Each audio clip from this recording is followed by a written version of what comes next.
Lynching हो गई, ज्यादतियां हो रही हैं, बुलडोजर चल गए लखनऊ के अंदर। जिनको आपने वोट दिया, किसकी जबान खुली? किसकी जबान खुली? अखिलेश बोले, राहुल गांधी बोले, मुसलमानों से दूरी बनाने के लिए शायद तक से आपने परहेज किया। आपके मैनिफेस्टो में कहीं तस्करा नहीं आया, अकलियत का लफ्ज नहीं आया। कांग्रेसी भी ये कह रहे हैं कि मुसलमान जाएगा कहां, इनकी परवाह कौन करता है? आपको खौफ पैदा करना पड़ेगा। हम काले चोर को देंगे, तुम्हें नहीं देंगे। बीजेपी हमको गोलियां नहीं मरवा देंगी। बीजेपी जो कर सकती है, जो उसकी सरकार हमारे खिलाफ कर सकती है, जो जहर उगल सकती है, जो ज्यादतियां कर सकती है, कर रही है। हमको खड़े होकर गोली मरवा देंगे? डर और खौफ का माहौल हमने पैदा किया है। हमको खौफ पैदा करना पड़ेगा कि टेकन इनटू ग्रांटेड हमारे वोट को न लें, नोटा पे वोट देंगे। कि हमको ये बताना पड़ेगा कि हमारे इश्यूज के लिए अगर आप नहीं बोलेंगे तो हम हरियाणा में आपकी मुखालफत करेंगे।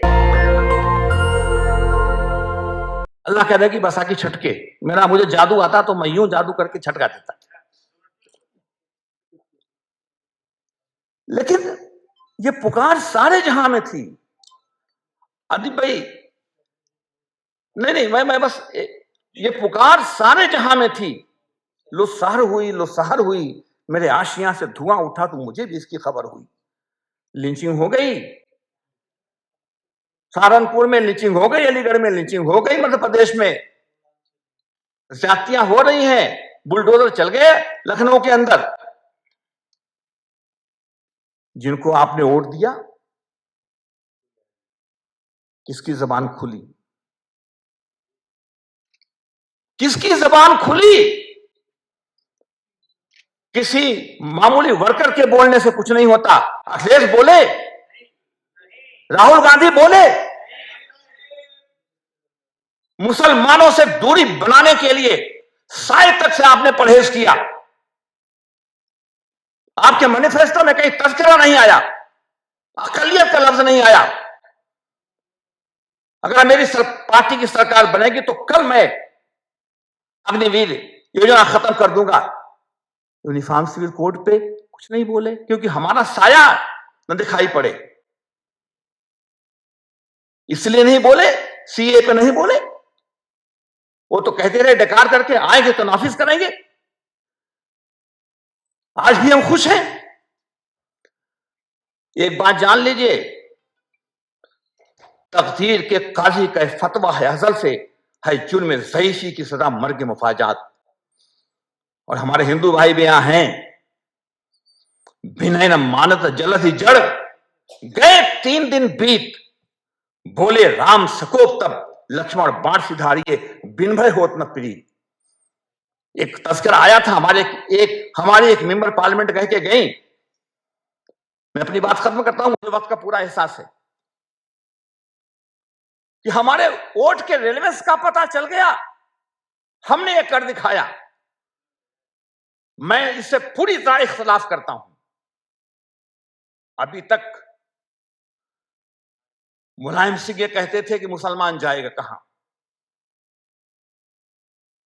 ये बात लालू प्रसाद कहते थे कि मुसलमान जाएगा कहां। अब कांग्रेसी भी ये कह रहे हैं कि मुसलमान जाएगा कहां, इनकी परवाह कौन करता है? आपको खौफ पैदा करना पड़ेगा। हम काले चोर को देंगे, तुम्हें नहीं देंगे। बीजेपी हमको गोलियां नहीं मरवा देंगी। बीजेपी जो कर सकती है, जो उसकी सरकार हमारे खिलाफ कर सकती है, जो जहर उगल सकती है, जो ज्यादतियां कर सकती है, कर रही है। हमको खड़े होकर गोली मरवा देंगे? एक बात खौफ व हरास माफ कीजिएगा, दुआओं से सहर पैदा न होगी, जरूरत है मुजाहिद की अज़ा की। मौलवी हजरात माफ कीजिएगा, अभी कम मत कीजिए, अभी मत कीजिए, अभी मत कीजिए। डर और खौफ का माहौल हमने पैदा किया है। बहुत लंबी बात करनी चाहिए, लेकिन मौका नहीं है। आनंद साहब, हमको खौफ पैदा करना पड़ेगा कि टेकन इनटू ग्रांटेड हमारे वोट को न लें। अदीप भाई यहां तशरीफ फरमा है। अदीप भाई ने एक बड़ा फैसला किया था, हम नोटा पे वोट देंगे। पिछला चुनाव यूपी का हो रहा था, ऐलान कर दिया था। मैंने कहा अदीप भाई, आपकी बात को मैं सही समझता हूं सर आंखों पर, लेकिन मेरा ख्याल में शायद ये ऐलान एक बैक हो गया है और पूरे सबसे मिल के बात करके और माहौल बना के करना चाहिए था।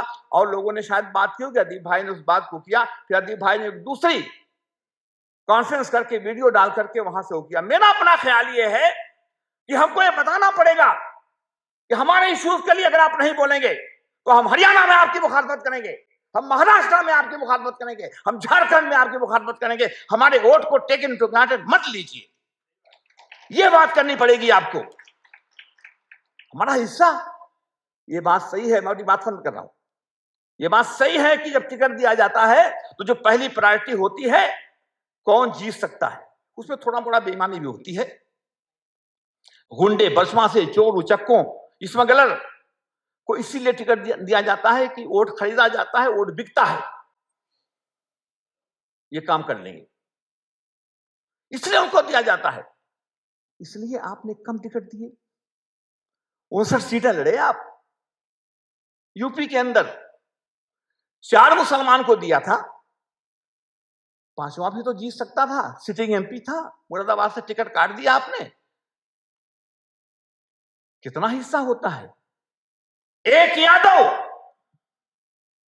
2 मुसलमान, इस बुनियाद पर आपकी पार्टी खड़ी है।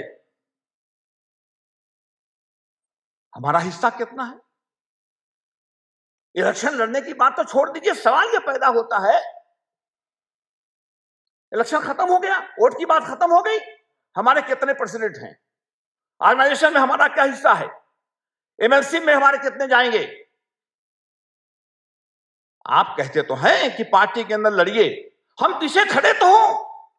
मैं अपनी बात खत्म करता हूं ये कहते हुए कि आज अगर खामोश रहे तो कल सन्नाटा छाएगा, हर बस्ती में आग लगेगी, हर बस्ती जल जाएगी।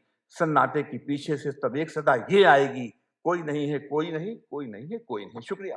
नेशनल दस्तक की आपसे गुजारिश है कि अगर इसको बचाना चाहते हैं तो नेशनल दस्तक को सब्सक्राइब करने के लिए रेड कलर के सब्सक्राइब बटन को दबाएं, फिर बेल आइकन की घंटी दबाएं। नेशनल दस्तक को बचाने के लिए बहुत जरूरी है कि हर खबर को शेयर करें, लाइक करें, कमेंट जरूर करें।